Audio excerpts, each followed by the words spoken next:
সিলেটের এমসি কলেজের সেই ঘটনা নিয়ে জামাত ইসলামী ও ইসলামী ছাত্র শিবিরের মধ্যে প্রকাশ্য বিরোধ, প্রকাশ্য দ্বন্দ্ব, যে দ্বন্দ্বটা ছাত্রদল এবং শিবিরের মধ্যে ছিল, একে অপরের বিরুদ্ধে অভিযোগ করে বিবৃতি, এখন সেটা জামাত এবং শিবিরের মধ্যে শুরু হয়েছে। এটা প্রকাশ্যে এই প্রথম ইতিহাসে, কিন্তু জামাত এবং শিবিরের মধ্যে বিরোধ এটা পুরনো, এটা আছে, আমি সেদিকে আসবো সংক্ষেপে। এটা নেপথ্যে কারা, কেনই বা এটা ঘটেছে, এর রহস্য কি, তাৎপর্য কি, কি ঘটবে, ফলাফল কি? দর্শক, বিষয়টা নিয়ে রাজনৈতিক অঙ্গনে তোলপাড়, বিশেষ করে জামাত এবং শিবিরের মধ্যে তোলপাড়। সাবেক শিবির বর্তমান জামাত তার অত্যন্ত ক্ষুব্ধ। অনেকে বলছে যে আনুগত্য কতদিন ধরে রাখতে পারবো জানি না, টান টান উত্তেজনা। কিন্তু বিষয়টা বোঝা দরকার, নির্মোহভাবে পর্যালোচনা করা দরকার। যমুনা টিভি এভাবে শিরোনাম করেছে, এমসি কলেজের শিক্ষার্থী মারধর, জামাতের দুঃখ প্রকাশ, অস্বীকার শিবিরের। শিবির অফিসিয়াল স্টেটমেন্ট দিয়ে সিলেট মহানগর জামাতের আমিরের বক্তব্যের প্রতিবাদ জানিয়েছে। জামাত এবং শিবিরের মধ্যে তো এরকম বিরোধ হওয়ার কথা নয়, কথা আছে। হ্যাঁ, দেখেন, শিবিরকে জোর করে নিয়ন্ত্রণ চেষ্টা, শিবিরের অধিকাংশ জনশক্তির মতামতকে উপেক্ষা করে, এটা জামাতের ক্ষেত্রে নতুন কিছু নয়। 1982 সালে করেছিল, 2010 সালে করেছিল, 2025 সালে আরেকবার। মানে জামাত যেটা করে মাঝে মাঝে তাদের দলীয় স্বার্থে শিবিরের অধিকাংশ জনশক্তির সিদ্ধান্তকে উপেক্ষা করে কোন একটা চাপিয়ে দেয়, তারপরে শিবিরের মধ্যে অল্প ছোট্ট একটা অংশকে জামাত ম্যানেজ করে শিবিরের অধিকাংশ জনশক্তির উপর তাদের অযৌক্তিক সিদ্ধান্ত চাপিয়ে দেয়। যার বড় উদাহরণ হচ্ছে 2010 সাল। 2010 সালে এটাই ঘটেছিল। শিবিরের অধিকাংশ নেতৃবৃন্দ, অধিকাংশ জনশক্তির চিন্তা, দর্শন, সিদ্ধান্তকে উপেক্ষা করে জামাত উপর থেকে যেটা চাপিয়ে দিয়েছিল সেটা মানতে বাধ্য করেছে, যাতে শিবির ঐতিহাসিকভাবে ক্ষতিগ্রস্ত হয়েছে।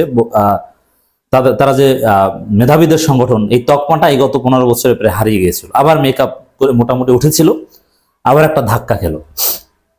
এর রেশ অনেক দূর যাবে।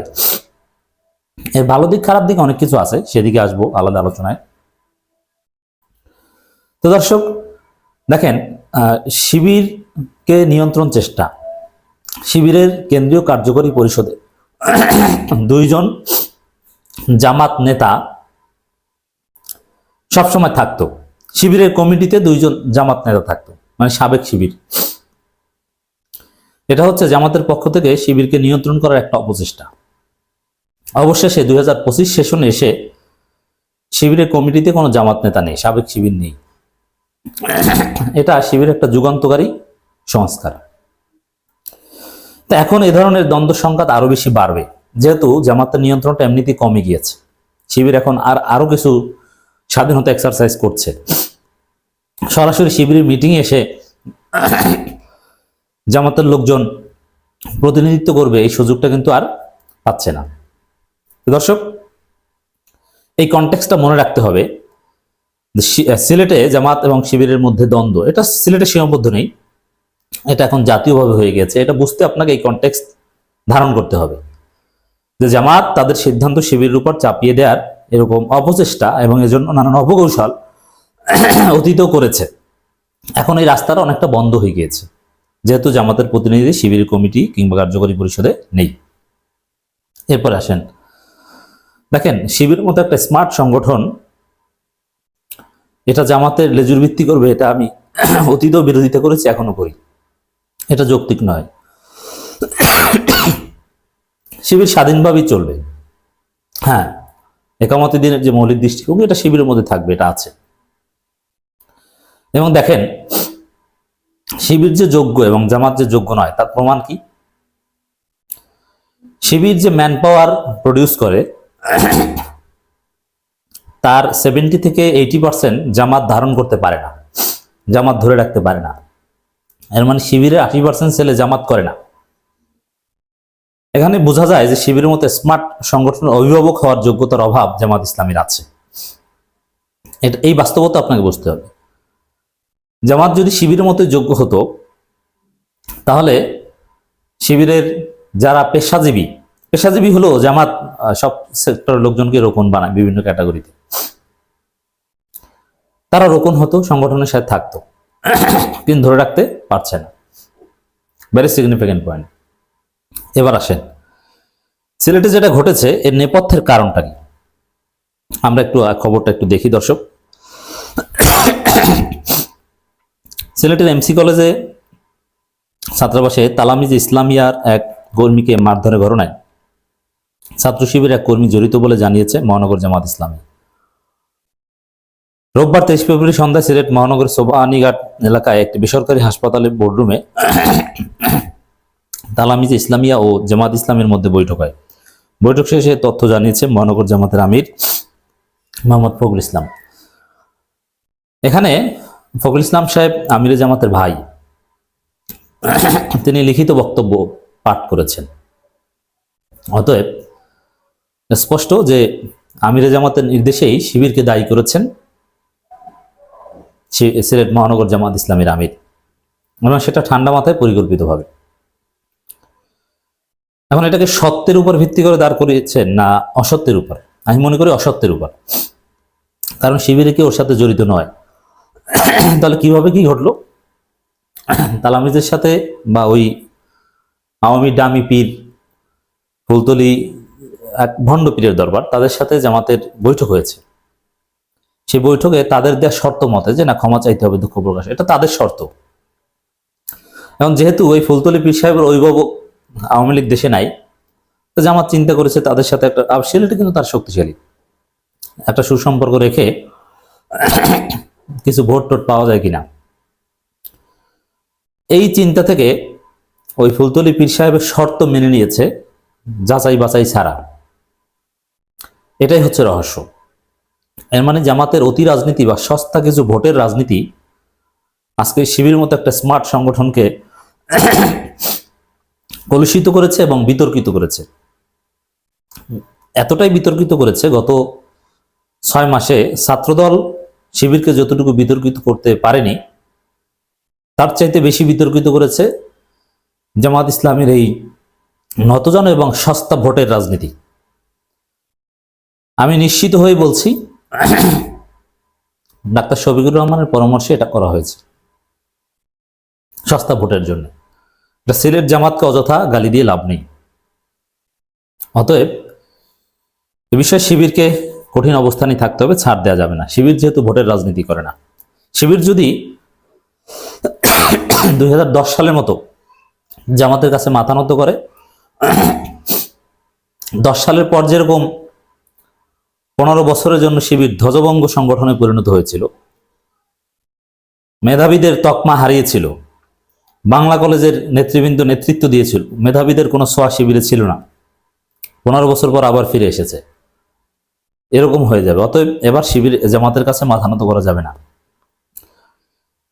এই ঘটনার প্রেক্ষিতে শিবির যে বিবৃতি দিয়েছে সেটা অত্যন্ত যৌক্তিক। এর আগে খবরটা একটু কন্টিনিউ করি। তিনি বলেন, ফেসবুকে একটি পোস্টকে কেন্দ্র করে সেখানে এমসি কলেজে বাড়াবাড়ি হয়েছে, আমাদের দৃষ্টিতে সেখানে ছাত্র শিবিরের কিছু সংখ্যক কর্মী এর সঙ্গে জড়িত ছিল না। আসলে ছিল না, এটা মিথ্যা কথা।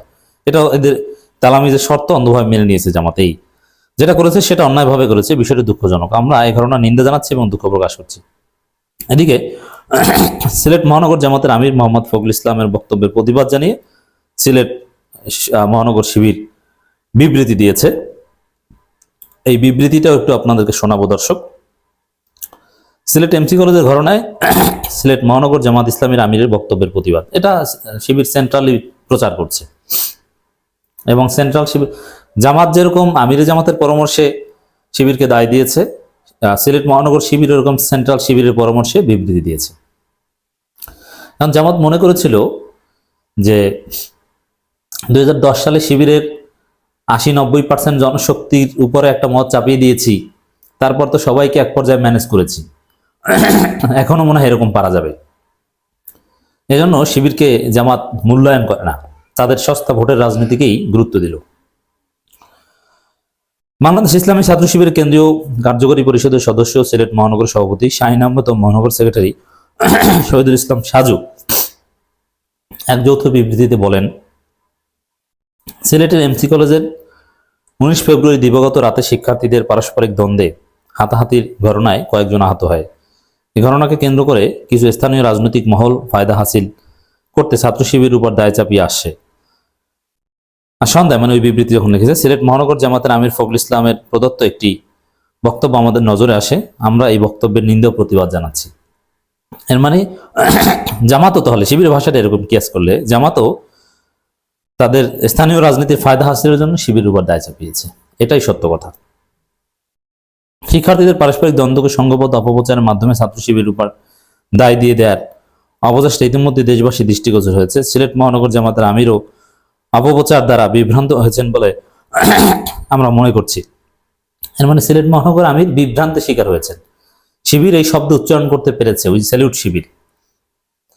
আমরা অবিলম্বে এই বক্তব্য প্রত্যাহারের জন্য আহ্বান জানাচ্ছি। অবশ্যই সিলেট মহানগর আমিরকে দুঃখ প্রকাশ করতে হবে শিবিরের উপর এই দায় চাপানোর জন্য, এবং আওয়ামী দোসরদের নিয়ে ডাক্তার শফিকুর রহমানের যে রাজনীতি সিলেটে, এ থেকে ফিরে আসতে হবে। ডাক্তার শফিকুর রহমানকে এ বিষয়ে মুখ খুলতে হবে।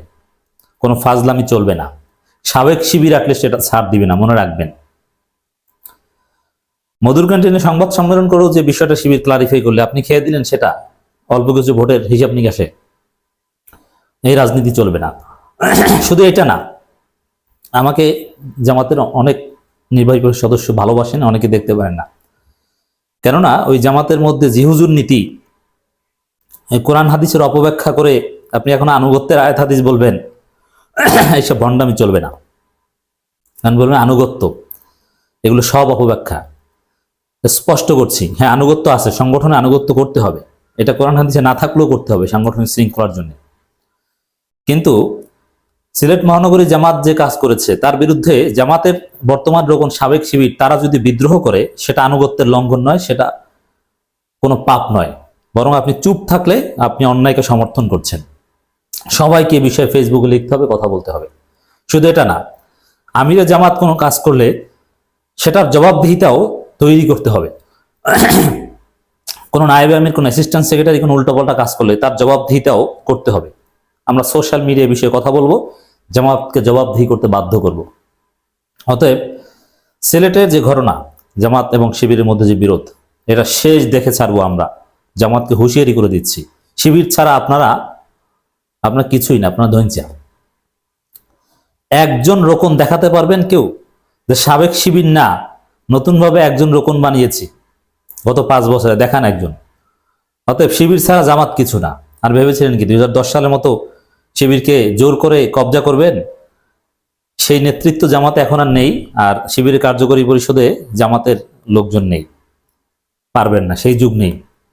2005 সালের পর ছাত্র রাজনীতির হিসাব নিকাশ পাল্টে গিয়েছে, 5 আগস্টের পর। অতএব জামাত সাবধান হয়ে দ্রুত আপনাদের সেই বক্তব্য থেকে ফিরে আসুন।